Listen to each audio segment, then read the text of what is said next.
Welcome back to the Seeing Red podcast. I'm your host, Garrett Foles. Thank you so much for joining us. Check out the information down in the scroller beyond below so you can follow us on social media. Got a lot going on this week. Kamala Harris finished off the Democratic National Convention last night. Ted Cruz is in within the margin of error in a new U of H poll with Colin Allred, only up by 2 points. And Brian Harrison is complaining about sociology classes at Texas A&M. So we'll get into all of that this week. I'll kind of just start off with what happened. Like what you're probably tuning in for is that Kamala Harris, just finally finished off the DNC. It was 4 nights of rah, rah, rah, celebrating democracy for a candidate that didn't get any votes. From actual people, just from Democratic insiders. So it's an interesting dynamic there when you have all of that going on. There was rumors circulating yesterday on Twitter that there was going to be a special guest, a surprise guest. So everyone was like jumping to conclusions about who it would be. Spokespeople for George W. Bush, Beyonce, and Taylor Swift all had to come out and say, no, our person's not going to be there. And it turned out if there was a surprise guest, I don't know who it was. I don't know who wasn't scheduled to be there, but it was no one particularly notable. So it was a lot of people tuned in. That may have been why they did it, to hear Kamala speak. It's interesting because she replaced Joe Biden so late in this process. A lot of people don't know who she is. The vice presidency really isn't as much of a springboard to the presidency as most people think it would be. People might know a vice president's name. They don't really know anything about them or their story for the most part. And they had to spend a lot of time really talking about who Kamala was, who she was, like where'd she grow up, what's her story, talking about her immigrant mother, immigrant father, and how they came together. All of that is just stuff that a lot of people would know already if she'd been running for a while. The other thing that's interesting is whenever you're running for president, you start about a year before the convention, if not sooner, and you have a lot of time to hone in on your stump speech. Now, when vice president, you're giving a bunch of speeches, and she's been doing it for the past 4 years, but the presidential stump speech really gets ironed out. You have a really good idea, and you really execute it. And a lot of that stuff is a little bit more natural. So comparing it to Trump's, which was really big at first and then kind of meandered as it went over an hour. It went pretty, I think it was the longest one in modern history. Kamala's started off weak and got stronger. Unfortunately, if people were tuning in just to watch her, they probably tuned out. And unfortunately for her, it's great for us. But that's just kind of the dichotomy there. Like Trump, if you were just to watch the first 15 minutes of either of those speeches, people would probably come out supporting Trump. And if they were kind of neutral, if they were a fence sitter. But what's happening right now in the polls is interesting. It's that it's kind of reverting back to what the kind of lay of the land looked like in 2016 and to a certain extent 2020. And there's been electoral college changes. So the electoral college is based off how many senators and representatives you have, and we reallocate how many states, or how many representatives each state gets. Each state gets every 10 years, and that's happened between 2016 and now. And Republican states, I think, picked up a couple extra seats and seats that Trump is looking to win or has hold before. So the margins are a little bit thinner for Democrats than they otherwise would have been. And what you're seeing now is on the state-by-state polling is things are starting to tighten up. And a lot of people who are saying they're undecided are coming home. A lot of people who will say they're undecided, but they're almost always going to vote for whomever they're most likely to have supported in the past, are not likely to flip or switch parties. And so right now we have to kind of, when you look at polling, you're looking at likely voters versus registered voters. And then you're also looking at how well a poll is sampling and actually determining that likely voter pool. So you're having some things tighten up now as people are starting to actually tune in and figure out who they want to vote for. You're also going to see you're seeing a surge in some youth participation in this election, though it's not quite close to anything like Obama levels. And there's been some stuff about talking about like how that's not quite going for the Democrats like it has in the past. It's interesting things we're gonna have to look at as we go into it, but we're gonna start seeing these swing states tighten, and it's really going to come down to the big states you're hearing about. If other states come into play, that means that side has pulled off a feat. Like, you're not going to see like a Democrat win Texas, but lose Pennsylvania, Michigan, Ohio, Wisconsin, etc. That's to say, Michigan, Pennsylvania, Wisconsin, Nevada, a couple other places. Those are going to be your bellwethers. Those are going to be where this election's won and lost. People have been saying for a while that's where the 270th electoral vote's going to come for either person. They might be able to run up the score and win some other places, but they're going to, if they, like I said before, if they're going to win in those other places, if they're going to make those leaps, they will have secured that vote long before they won, say, a Republican won in Minnesota or a Democrat won in Texas. But a new poll came out from the University of Houston this week that everyone's talking about. Everyone's like, oh, look. Texas elections seem to go like this way. They're like, where about this time, people start to believe the Democrat actually has a chance. Colin Allred has run a shadow campaign. He really hasn't been out there much talking to people. He's been doing a really DC-based consulting, Democrat, kind of national Democrat campaign. He's trying to run as not a national Democrat, but national Democrats are running the campaign. And it ends up being a lot of TV, a lot of kind of news hits, kind of puff pieces, kind of free media, and then just blasting the airwaves. Ted Cruz to date has spent like $2 or $3 million, and Colin Allred spent about $20 million.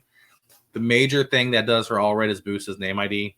There are still probably 15% of people who are still saying they're undecided and will fall back down.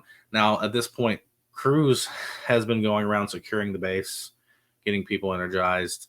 I've seen him on all sorts of Republican events, all sorts of random people who I followed when I was a field person, who come into my events are going to Cruz's events and are posting their photos with Cruz and at his events. That are one of the major ways Republicans get their message out organically. So that's happening, and assuming Cruz ends up going on air by Labor Day and goes up in a big way and stays up, Cruz's numbers will, in most polls, will come home. I haven't looked into it. Some people have that I trust have looked into the U of H poll, and basically they believe that part of the problem with the U of H poll, with how it's structured, was they're probably contacting too many urban voters. When it comes to how polling, there's an art and a science to polling. A lot of it has to do with how accurate you are at predicting your population, and then the second thing is how accurate are you at actually getting a representative sample of those things. And I could get into the math of it, but I barely understand it. So trying to explain it's neither here nor there. It is typically wise to just ignore most polls, unless you taken statistics courses, understand it, and then can actually have access to the back end data that they usually, a lot of reputable polls will post to kind of check to make sure that the results are at least not, if not accurate, or close to, or within the margin of error as they say they are. So that's just kind of say that. Also keep in mind, public polls are typically paid for by news organizations or by people who are trying to get funding, right? So they want the poll to reflect not accuracy, because we're 2 months away. Who cares how accurate it is? They want to drive headlines. They want conversations like this. I've mentioned U of H and their polling several times in this piece. Other people have been talking about it all day. It's going to be something people reference for a while. It doesn't matter if it's accurate or not. It's being talked about, and it's going to be driving attention to U of H and their polling center and trying to get donation dollars. And maybe, I don't know if a lot of news organizations will partner with them, and they'll do the same thing. You got to think about the incentives in mind for these folks whenever you're looking at that kind of polling. But if you're a Republican and you have the time, treasure, or talent to get involved with campaigns, just know that like Democrats, somebody mentioned this the other day, Texas was, I think, the 9th closest election on the presidential level in 2020 out of all 50 states, 9th closest. Now, it was millions of votes, and it was one of the closest elections we've had in 40 years, but it was still a close election. If Democrats are looking for opportunities to sneak a couple extra House seats or maybe snipe a Senate seat, Texas is one of the few opportunities they have to pick up a seat.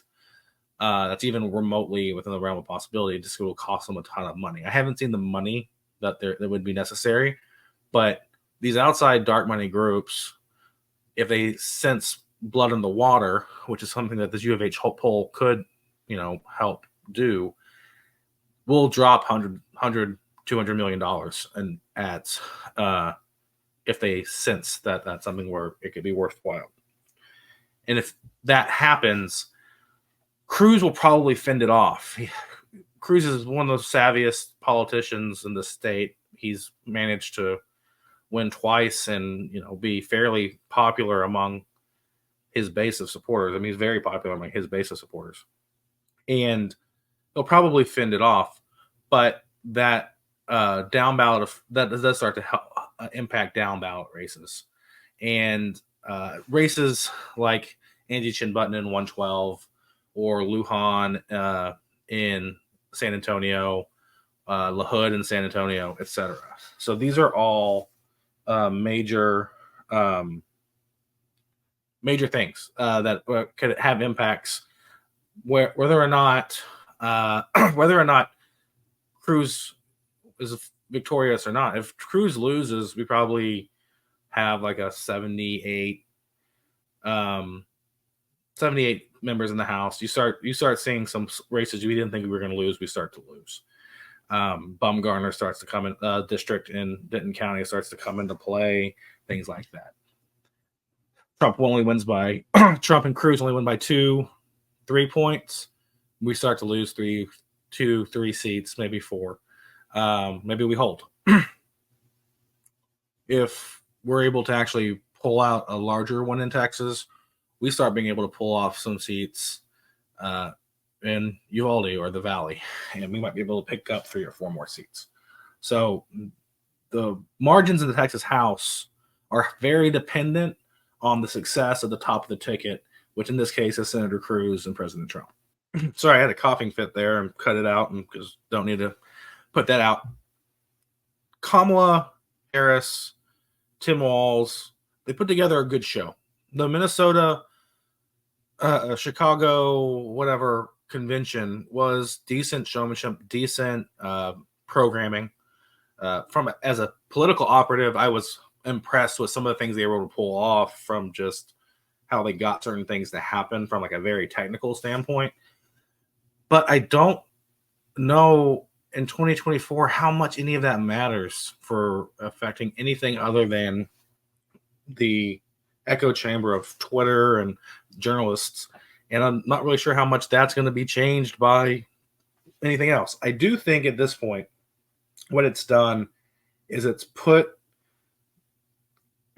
after Joe Biden left the election, after President Trump got shot and Joe Biden had to go out, it was at that point where Trump was not going to lose the election. He could just, unless he lost it. The Democrats weren't going to be able to do something where they came in and won it. I still think that's technically true. I still think this election is mostly in Donald Trump's hands, and that if Donald Trump were to lose at this point, it would be because he wasn't able to, or he did something to screw it up. If nothing changed right now from just a typical campaign runs out a typical way, Donald Trump would probably win by 20, 30 electoral votes. Maybe less, but would win. What this convention did was didn't bury the Democrats any deeper than they already were. And after Biden got out, they had a slight bump. And that's kind of where I see it now. I still think Trump is probably a 55, 60% chance to win. Democrats are at a 45, 40% chance to win. We'll see what happens with the debates and what happens over the next 2 months, 2.5, 3 months, whatever it is. Like, I mean, that's where we're coming down to. We're going to have to see how this plays out. It is going to be a nail biter until it's not. And we might start to see things separate later. But for now, it's pretty close. It's anybody's ball game. And that's kind of what's happened with the DNC to this date. So let's shift gears a little bit. Brian Harrison is a state rep from Ellis County. He ran for the U.S. House in a special election, which he lost, and then the person who won, the state rep, vacated his seat to be congressman, and then Harrison ran for that and did win. He, to my knowledge, hasn't passed anything of substance. He likes to go on Newsmax and on Twitter and spout off, but he kind of chases his tail a little bit, a lot of it.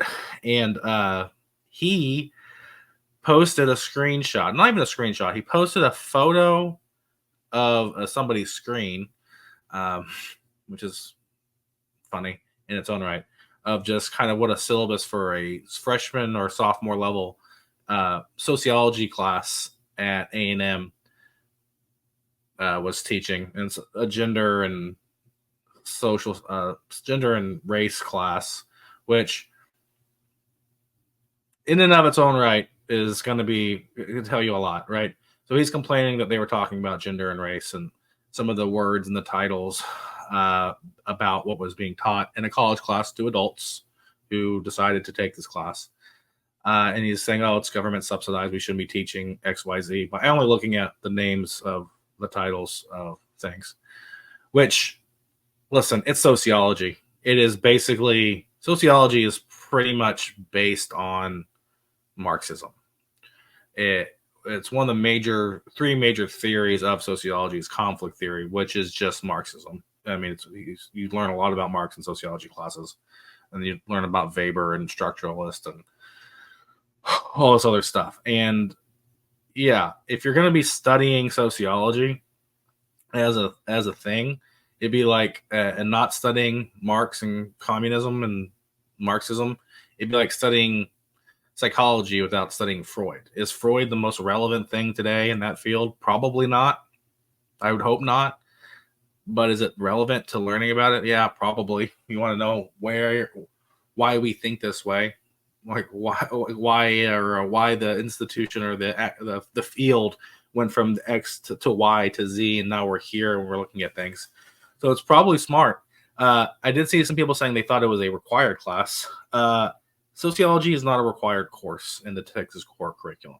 It is an option to fill a core requirement, but it doesn't have to be sociology. I do not know specifically at Texas A&M in the sociology department if that class is a requirement for a sociology degree. My bet would be that the class, they would have certain what are called flags or something like that, where you have to take a class that talks about race or gender or both at some point in your sociology class, so that one isn't specifically required for a degree, but it may be. And I don't know for sure. If it's a sophomore level class, it probably isn't required for really anything. So everyone in that class has consented to it. Now, if I were Harrison, which thankfully I'm not, but if I were, and I wanted to look for ghosts in Texas University stuff, I would look at things that were core curriculum, right? We have mandated that everyone take a Texas history class or a Texas government class, a U.S. government class, and 2 U.S. history classes. I think we've managed like very specific other classes that you have to take that class in particular. I would look at various institutions. You have interns. I would have them say, hey, send me your syllabus from your government class or whatever to see if there's something in that, right? That's where you want to go in if you're going to attack this issue, not a random sociology class. especially if it's gender studies. Because I looked it up. It's a sociology class that's cross-listed with a women and gender studies class. This is not a serious class. If somebody's taking on the debt or whatever to go take that class, good for them. But secondly, my major point on this is you don't want people talking about it or whatever else. You're trying to hide it. If you tell college students, especially college students, these are adults, not to read something or not to study something, you're going to make them want to do it, right? So first off, don't go that route. The second route is we need conservatives in sociology classes. We need conservatives in psychology and English in these departments that are just devoid of conservative thought on really any level at this point because of generations of conservatives leaving those fields. We need conservatives getting PhDs and master's degrees in these fields and then going and teaching at all levels. We need them putting out research. We need them peer reviewing each other and holding academics that they disagree with accountable on the peer review process. You have to have that. And if you want to combat it, you need to have gone through the system. But you also need to be grounded and like not get pulled into it. It's a double-edged sword on that, but we have to start fighting back in academia. We have to do it. So yeah, you can make your complaints, whatever else. I'm sure they're being ignored, like everyone ignores Harrison when it comes to matters of substance. We'll make fun of him. We'll talk about it, but I don't know how much he's moving the needle on anything, and I'm not sure if he's gonna get anything passed again. He's kind of just a haircut and a smile, and always looking for a chance to get on TV. Which, Mr. Harrison, if you're interested in coming on the show in a few weeks, I have a few guests lined up in the meantime, but would schedule you in if you wanted to come on. You can look at your friends or ally, Mitch Little, how I handle the interview. I would be nothing but respectful to anyone who comes on my show. But I don't think that he's a good example of leadership in the State House. Another good example of not great leadership, Ken Paxton. What's he doing this week? He is following up on rumors of people registering allegedly illegal immigrants to vote outside of polling place or outside of DMVs, which couple things. I think his investigation specifically is just about people trying to register illegally, who are here illegally, or who are not citizens. There are 2 or 3 layers between someone trying to register to vote and somebody actually getting registered to vote. And there are checks at the county level and at the state level when somebody registered of, is this person a citizen or not? Citizen checks are already a part of the process.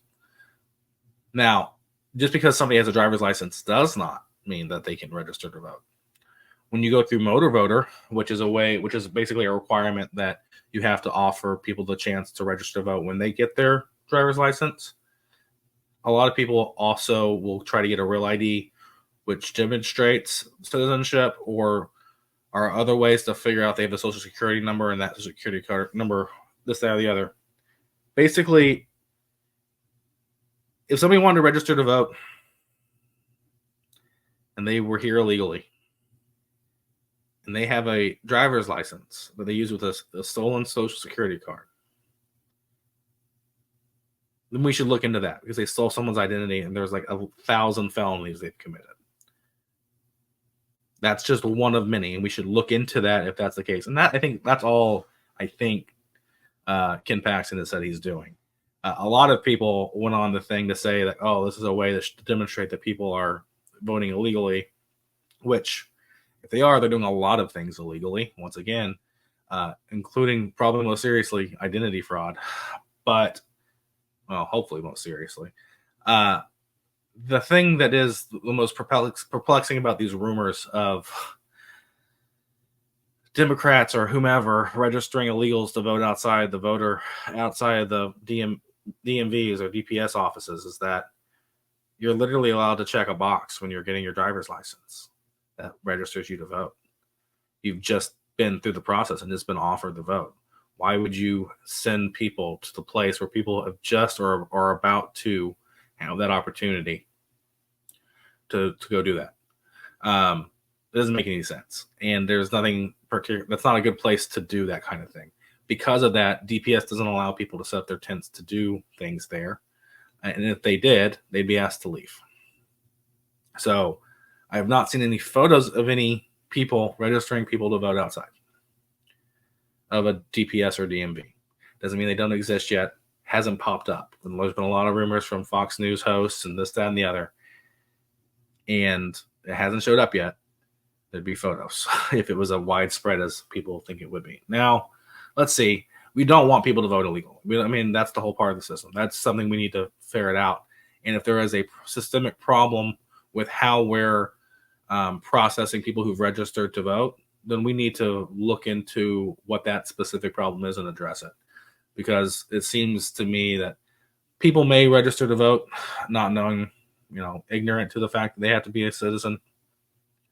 And hopefully that we can catch it seems to me like apparently Parker County, where a lot of these rumors were alleged to have happened, there have been only 2 cases where an illegal has, or a non-citizen has not been able, has tried to vote, tried to register to vote.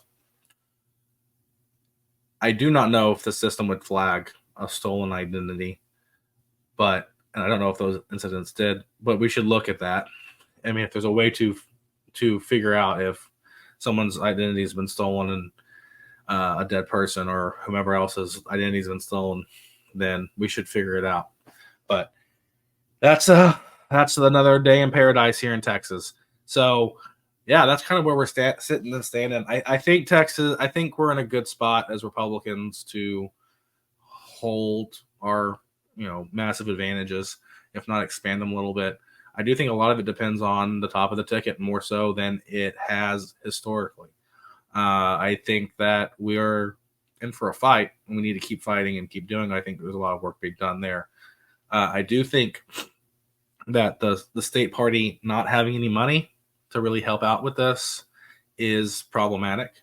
But I have seen 2 or 3 fundraising mailers come through the mail to me, which means it's probably coming from the convention delegate list from the party, which for the longest time, those weren't coming through. And I was on the convention delegate list. And I think that for what, 4 years now? So I think that 2.5, whatever. So I think that that's kind of where we're at with the party. They are at least trying to raise money now, which is a mass market improvement over the previous administration. And hopefully they can raise some funds to actually get some Republicans elected. Anyways, a lot going on this week. We're in this fun season. We're in the silly season too. We're gonna start seeing some crazy stories, crazy people doing crazy things as the stress starts to mount up. So, hope you're excited for the next few days or a few months. It's gonna get worse before it gets better, and then the session starts. So, we'll see you next week. Thanks again for joining. You have a great week. Bye. You've been listening to the Seeing Red podcast. It's always Texas politics and beyond. We present the facts and opinions. The Seeing Red podcast with your host, Andy Turner and Garrett Fools. Thank you, and tune in next week. And please do us a favor. Hit the subscribe button so you don't miss a single episode.